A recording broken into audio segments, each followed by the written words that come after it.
Bismillahirrahmanirrahim. Assalamualaikum warahmatullahi wabarakatuh. Selamat datang dan terima kasih saya ucapkan kepada kawan-kawan yang sudi singgah di sini di channel Azama Sulaiman. Channel yang akan membicarakan mengenai hitam dan putih kehidupan. Sesungguhnya dalam kehidupan ini, tidak kira siapa, kita pasti akan melalui sisi hitam dan putih. Saya berdoa kehadrat Allah Azza wa Jalla agar kita semua sentiasa berada dalam keadaan sihat sejahtera dan berada di bawah rahmat dan pemeliharaannya, serta dipermudahkan segala urusan kita, baik untuk dunia maupun akhirat. Amin, amin, amin ya Rabbil Alamin. Kali ini kita teruskan pembicaraan bab politik yang nampaknya tidak habis-habis lagi dan mungkin tidak akan habis. Isu kali ini, Mahyudin terdesak inginkan jawatan PM. Mengapa agaknya? Adakah Tan Sri Mahyudin bimbang ada rahsianya semasa menjadi Perdana Menteri dulu terbongkar dan beliau pula akan menjadi kluster mahkamah? Dan mungkin juga kerana Tan Sri Mahyudin Yassin telah berbelanja besar semasa PRU 15 yang baru lepas. Kita dapat lihat barang-barang kempen PN jauh lebih banyak daripada parti-parti lain. Bagaimanakah Tan Sri Mahyudin mendapatkan dana pilihan raya itu, sedangkan gabungan itu baru saja dibentuk? Mungkin kerana inilah menyebabkan Tan Sri Mahyudin bagaikan gila talak jawatan Perdana Menteri. Tanpa berbasa-basi, jom kita ikutinya. Jom kita. PRU 15 telah berakhir. Dan pertama kali dalam sejarah, tidak ada mana-mana parti atau gabungan yang mampu membentuk kerajaan.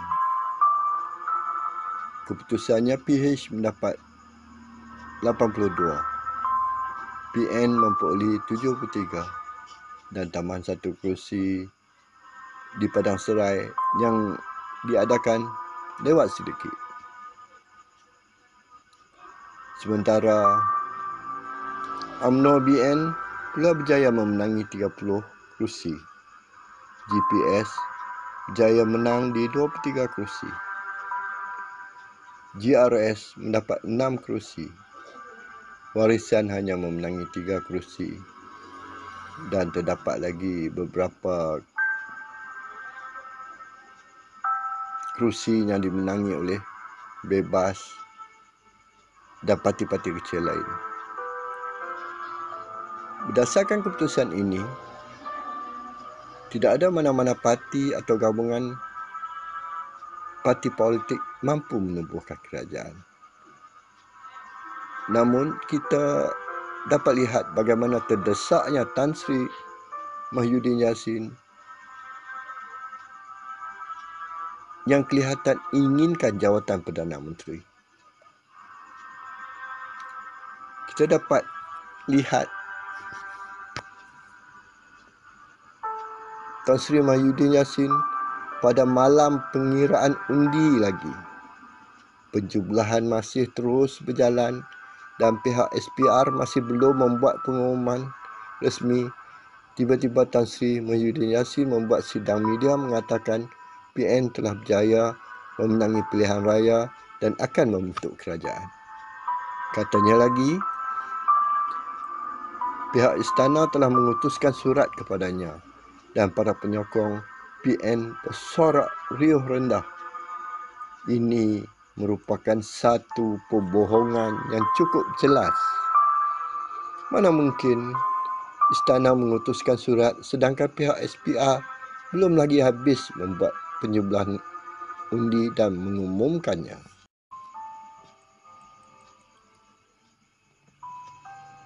Bagi mereka yang fanatik kepada PN, begitu gembira mendengar berita itu.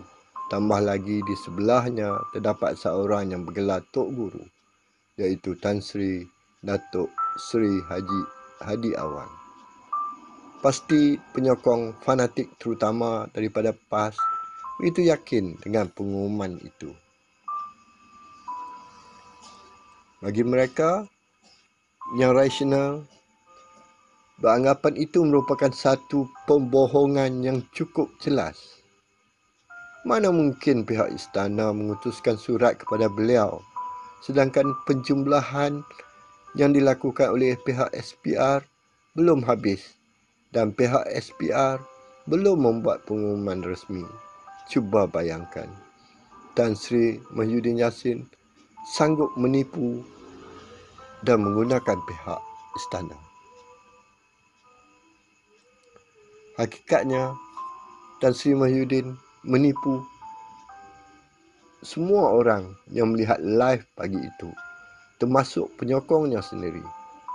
Inikah pemimpin yang kita hendak dijadikan Perdana Menteri? Belum apa-apa lagi sudah berani menipu dan menjual nama istana. Bukan itu saja, Tan Sri Mahyudin Yassin telah menipu GPS dengan mengatakan PN mendapat sokongan daripada UMNO dan BN. Sedangkan beliau tidak bertemu dan berbincang dengan Presiden UMNO yang juga pengerusi BN. Beliau hanya menggunakan Datuk Seri Hishamuddin Tun Hussein mendapatkan sokongan daripada 10 orang ahli Parlimen UMNO dan BN dengan memberikan SD. Selepas bertemu Tan Sri Mahyudin Yassin dan percaya dengan penipuannya,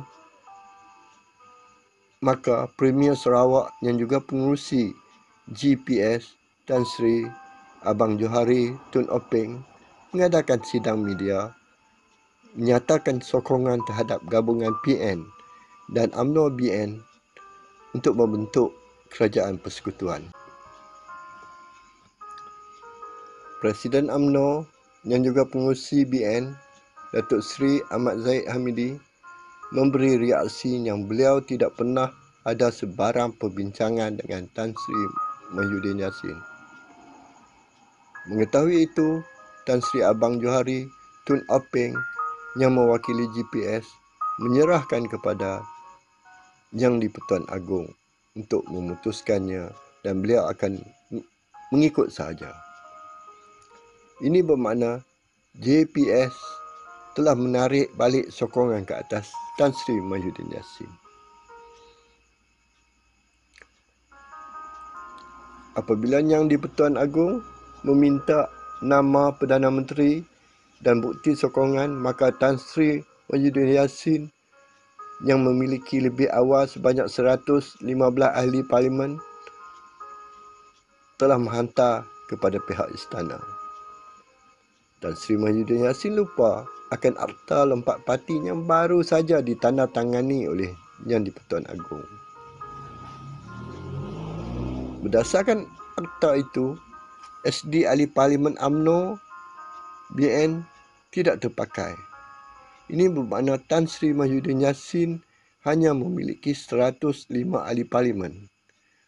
Oleh kerana Tan Sri Abang Johari Tun Openg dan 23 orang ahli parlimen GPS juga telah menarik balik sokongan, maka Tan Sri Mahyudin Yassin hanya ada 82 orang ahli parlimen. Diyakini GRS 6 orang ahli parlimen juga tidak lagi menyokong Tan Sri Mahyudin Yassin. Maka Tan Sri Mahyudin Yassin hanya memiliki 76 ahli parlimen. Justru itu, Yang di-Pertuan Agong telah memanggil PH dan PN yang memiliki kursi terbanyak untuk bergabung.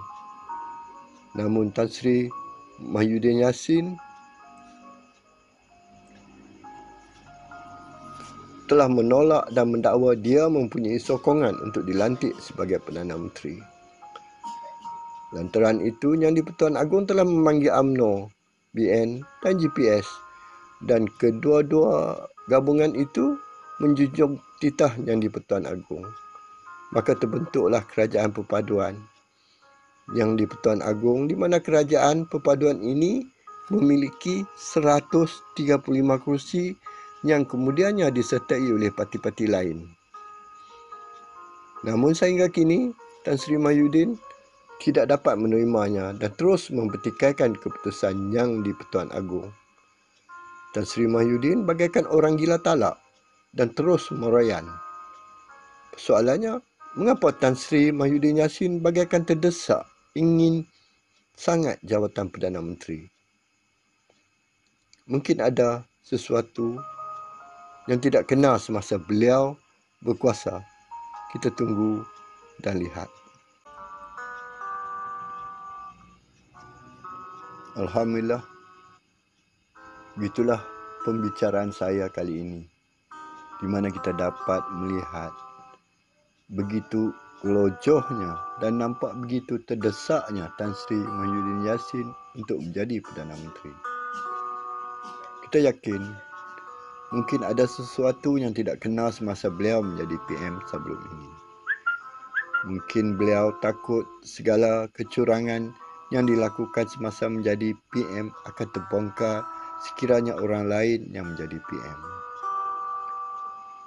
Mungkin juga ada sesuatu yang tidak kena. Kita dapat lihat bagaimana PN berbelanja semasa PRU 15. Bahan kempennya mengalahkan semua parti-parti politik yang ada. Cuba bayangkan UMNO BN yang memegang tampuk pemerintahan negara lebih 6 dekad tak mampu berbelanja semewah itu. Kita juga boleh tengok PH yang sudah berusia 20 tahun lebih juga tidak berbelanja sebegitu mewah. Persoalannya di mana Tan Sri Mahyudin Yassin mendapat dana politik yang begitu banyak. Biarkanlah masanya akan menentukannya. Kita akan tahu juga suatu hari nanti. Saya rasa cukup sampai di sini. Kita jumpa lagi di video lain dengan cerita yang lain pula. Jutaan terima kasih kerana kawan-kawan sudi mengikutinya hingga akhir. Jangan lupa subscribe, like dan komen. Bye-bye. Assalamualaikum.